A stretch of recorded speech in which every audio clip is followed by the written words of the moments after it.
নমস্কাৰ খেতিয়ক বন্ধুসকল।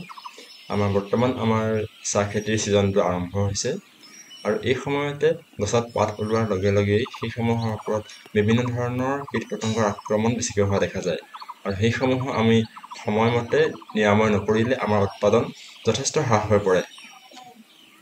আজিৰ ভিডিঅ'টোত আমাৰ চাহ বাগানসমূহত আক্ৰমণ কৰা কিছুমান এনে কীট পতংগৰ বিষয়ে দেখুৱাবলৈ লৈছোঁ আৰু সেইসমূহ কেনেদৰে নিয়ন্ত্ৰণ কৰিব তাকো দেখুওৱা হৈছে।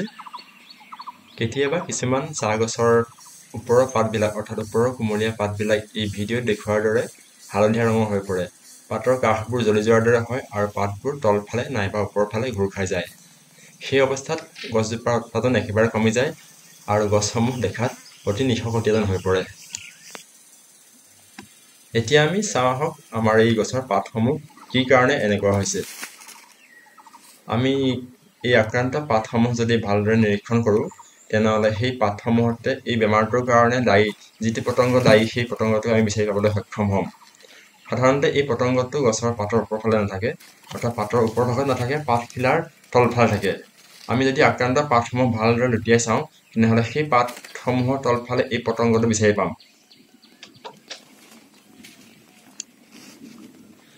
এইখিলা এখিলা আক্ৰান্ত পাত আৰু এই আক্ৰান্ত পাতখিলা আমি যদি সাৱধানেৰে লুটিয়াই চাওঁ তেনেহ'লে পাতখিলাৰ তলফালে মন কৰক এই কিছুমান সৰু সৰু পতংগ দেখা পাইছে।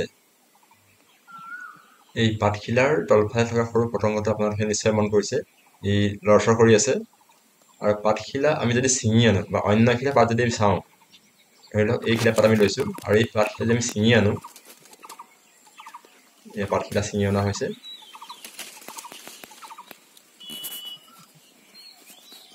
আৰু এইটো পতংগ আপোনালোকে দেখুওৱা হৈছে।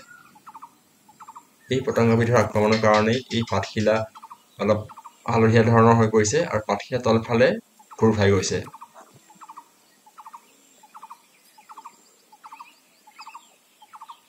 এই পতংগবিধক কোৱা হয় জেচিড। এই পতংগবিধ চাহ খেতিৰ কাৰণে বিশেষ মাৰাত্মক নহ'লেও যদিহে ইয়াৰ আক্ৰমণ বেছি হয়, অৰ্থাৎ ইয়াৰ সংখ্যা বাগানত বেছি হয়, তেনেহ'লে এই গছজোপাৰ উৎপাদন একেবাৰে কম কৰি পেলায়।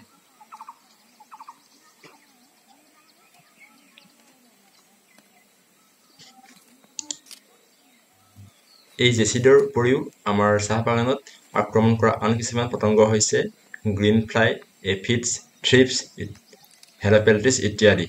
আৰু ইয়াৰ ভিতৰত হেল'পেল্টিছটো অতি মাৰাত্মক। এই পতংগসমূহক সাধাৰণতে চাকিং পেষ্ট বুলি কোৱা হয়, কিয়নো ইহঁতে গছখিলাৰ পাতত পৰি পাতৰ ৰস শুহি খায়।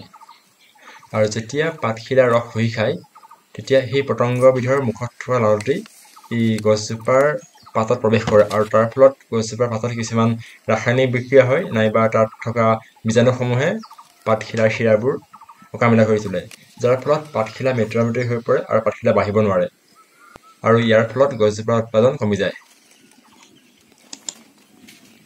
আৰু এতিয়া এই চাকিং পেষ্টসমূহ কেনেদৰে নিয়ন্ত্ৰণ কৰিব সেই বিষয়লৈ আহিছোঁ। আমি সাধাৰণতে ৰাসায়নিক দ্ৰব্য ব্যৱহাৰ কৰি এই কীট পতংগসমূহ সহজেই নিয়ন্ত্ৰণ কৰিব পাৰোঁ, কিন্তু ৰাসায়নিক দ্ৰব্য প্ৰয়োগ কৰাৰ আগতে আমি আৰু কিছুমান দিশ মন কৰিব লাগিব।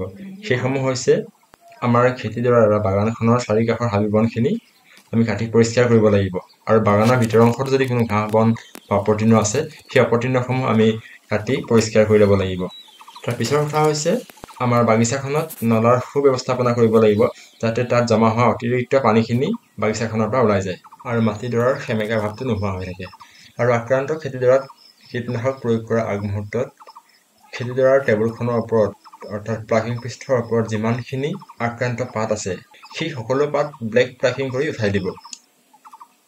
এনে থ্ৰিপছ, জেচিড আদি চাকিং পেষ্টসমূহ নিয়ন্ত্ৰণৰ কাৰণে এটা অতি কাৰ্যক্ষম ৰাসায়নিক দ্ৰব্য হৈছে থায়ামেথক্সাম 25% WG। ইয়াক বজাৰত বিভিন্ন নামেৰে কিনিবলৈ পোৱা যায়, যেনে একতাৰা, টৰ্পিড ইত্যাদি। এই ৰাসায়নিক দ্ৰব্যটো 100 লিটাৰ পানীত 25 গ্ৰাম কৰি দি স্প্ৰে কৰিব লাগে আৰু স্প্ৰে কৰাৰ সময়ত গছজোপাৰ ভিতৰৰ অংশৰ পাতবোৰ তিতি যোৱাকৈ স্প্ৰে কৰিব লাগে। থায়ামেথক্সামৰ উপৰিও এই চাকিং ইনচেক্টসমূহৰ কাৰণে আন এটা কাৰ্যক্ষম দৰৱ হৈছে বা ৰাসায়নিক দ্ৰব্য হৈছে থিয়াক্লৰপিড 21.7%, যিটো বজাৰত বিভিন্ন নামেৰে পোৱা যায়। তাৰ ভিতৰত এটা অতি প্ৰচলিত নাম হৈছে এলান্টো। এই থিয়াক্লৰপিড নামৰ দ্ৰব্যটো 100 লিটাৰ পানীত 100 ml কৰি স্প্ৰে কৰিব লাগে। এই থ্ৰিপছ, জেচিড আদি পতংগসমূহৰ উপৰিও পাতৰ ৰস শোষি খোৱা আন এটা মাৰাত্মক পতংগ হৈছে হেল'পেল্টিছ। এই হেল'পেল্টিছৰ আক্ৰমণৰ ফলত গছৰ কুমলীয়া পাতসমূহত এই ভিডিঅ' দেখুওৱাৰ দৰে ক'লা ক'লা ফুট হৈ গোল গোল ফুট দেখা পোৱা যায়। আৰু ইয়াৰ আক্ৰমণ অতিশয় গুৰুতৰ হয় আৰু ইয়াৰ আক্ৰমণৰ ফলত খেতিডৰা সম্পূৰ্ণৰূপে বিনষ্ট হৈ পৰে আৰু বছৰৰ সকলো সময়তে ইয়াৰ আক্ৰমণ দেখা যায়। অৱশ্যে ওপৰত কৈ অহা ৰাসায়নিক দ্ৰব্যসমূহ প্ৰয়োগৰ জৰিয়তে এই হেল'পেল্টিছৰ পৰাও আপোনাৰ বাগানখনক মুক্ত কৰি ৰাখিব পাৰে।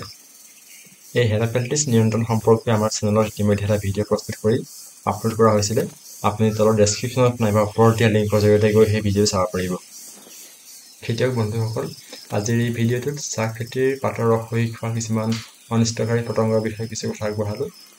ভিডিঅ'টো চাই ভাল পালে লাইক কৰিব আৰু ভিডিঅ'টো ফেচবুক, হোৱাটছএপ আদিৰ যোগেদি শ্বেয়াৰ কৰিবলৈ নাপাহৰিব। আমি এই ইউটিউব চেনেলটোৰ জৰিয়তে চাহ খেতিৰ বিভিন্ন সমস্যা আৰু সেইসমূহৰ সমাধানৰ ওপৰত ভিডিঅ' প্ৰস্তুত কৰি আপলোড কৰোঁ। আপুনি যদি বৰ্তমানে আমাৰ চেনেলটো ছাবস্ক্ৰাইব কৰা নাই, তেনেহ'লে আজিয়ে ছাবস্ক্ৰাইব কৰি ল'ব, যাতে আমি ভৱিষ্যতে আপলোড কৰা ভিডিঅ'সমূহৰ ন'টিফিকেশ্যন আপুনি লাভ কৰি থাকে। ধন্যবাদ।